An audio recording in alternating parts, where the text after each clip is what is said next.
You mentioned it, Freedom was your second home. So what was kind of like, I guess, kind of starting coach career, coming back and such? What was that like? I mean, honestly, it was an honor. It was an honor to be considered by Hartwig to come back. I've had a long relationship with Hartwig as a player, as a friend, and it was an honor just to get called back. And then my first thing, and a lot of our first thoughts was, let's create pride again. Something that we saw, and when I came in here, was absent. There wasn't a buzz about football. There wasn't, hey, who are we playing this week? Let's get them. And so when we came back, for one, we wanted to see the perception of the kids. It was important for us to be there for them in that way. And so our first practice, we had a nice team meeting, and the kids were very receptive to us. They weren't pushing us off. And so it was just an honor to be back, and it was a blessing to be out there and be able to help these kids as much as we could, create structure in their lives, create structure with their football. And so that was the initial feelings of things. And then I played college football. I've been a personal trainer for a very long time. Redlands, right? Yes, University of Redlands, yeah. I've been a personal trainer for a very long time, so it was just fun to get back out and put my cleats on and run some routes with them and help them out firsthand. So it was a blast. You kind of got a little internship under Kevin Mm-hmm. last season. What was that like for you, and what did you learn out of that? I think the number one thing I learned is structure and procedures. It's really important for me to soak those things in as far as film watching. I did it all through our college, and I've done it a lot throughout my athletes in training. I trained a lot of football players. But it was cool to see it as a staff and as a whole and see how those procedures worked. Behind-the-scenes stuff that I need to learn, and those kind of things. He's willing to be a mentor, and I think that's very valuable. And so being a part of his staff was an amazing experience to just see that kind of stuff. Yeah. What was your reaction when you got the call saying you got the job? Silence. Silence. It was, like I said, it was pretty surreal. It's just a pretty surreal experience being around Freedom football my entire life, and not just around it, but on the sidelines from 3 years old till 18 years old. I was on the sidelines. Every single game. I didn't miss one game.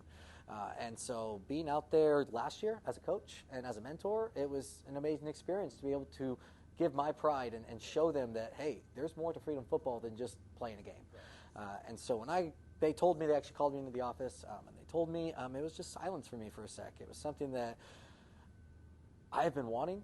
It's something that I talk with my family and my wife a lot about it, and I'm ready for it, but hearing it, it was surreal. It's just such a blessing. I feel so blessed to be able to have this opportunity, and just all smiles.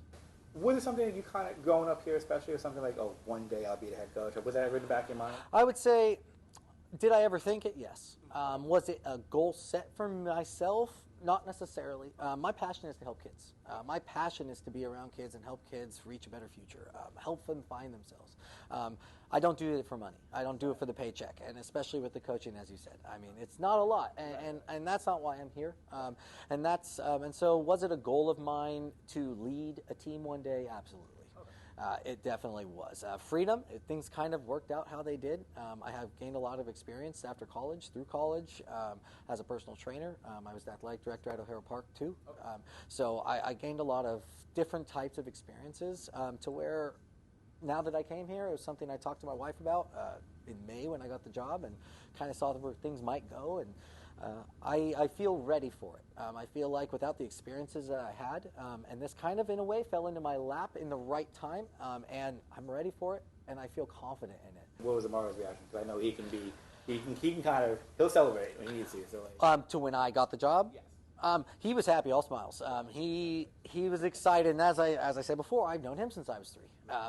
He started working here in '97, and my dad and my mom were here in '96. So I've known him forever, and he was beyond excited. He's ready for me. He has the utmost confidence in me. I appreciate him. He's very supportive. He's very proactive.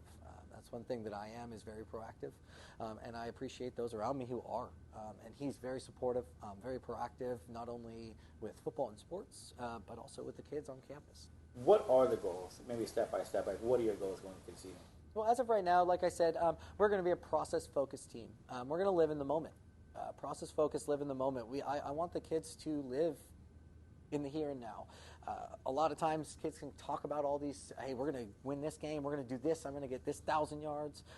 It begins now. And we're going to be very process focused. So one of my goals in the beginning is to kind of move them over to that mentality of, hey, I'm going to look at the here and now. I'm going to look in the mirror. What can I do today to make me better for tomorrow? If I work mediocre now, I'm going to have mediocre results. Right. And it's important for me to have them come over to that part of things, so then we can just focus on that. As we progress and we move into spring ball, then we start to focus on teams here and there and positions, and then we'll get out to that. As far as season goals, for one, I want the kids to have fun.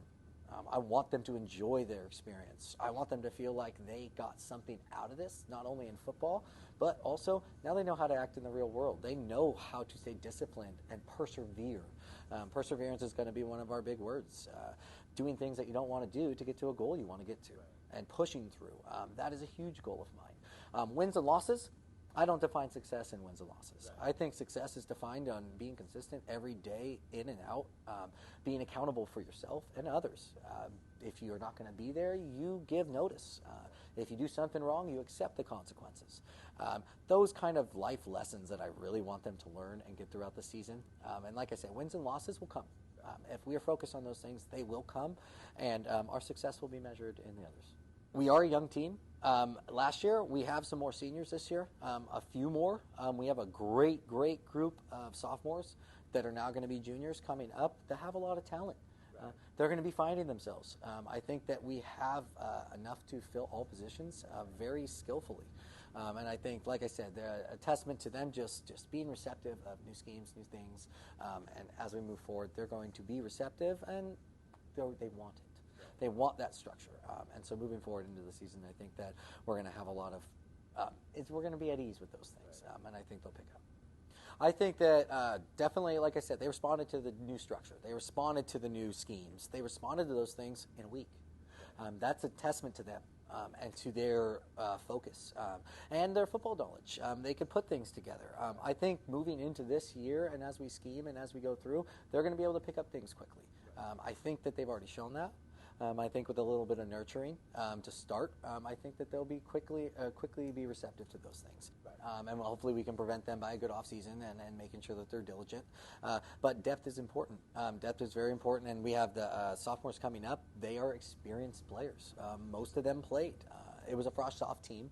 But where it was mostly sophomore-heavy playing. So they got that on the field experience. I think our JV team this year, it's going to be mostly all sophomores, and it's going to be great for them to now get that experience. Well, with the freshman team, you kind of would think it would be like that, right? Exactly. Yeah, exactly, and keeping the course together. And I think this core of coming juniors, they've played together freshmen, now sophomore, and now they're going to be juniors, and that's huge. Just that team camaraderie, that brotherhood, they know each other. And they'll have to get to know these other kids, but a lot of them do know each other. They do, they're friends. So I think it's really important. I'd love having this group come up that pretty much matches our senior squad. We're going to be kind of half and half, and having that experience really helps.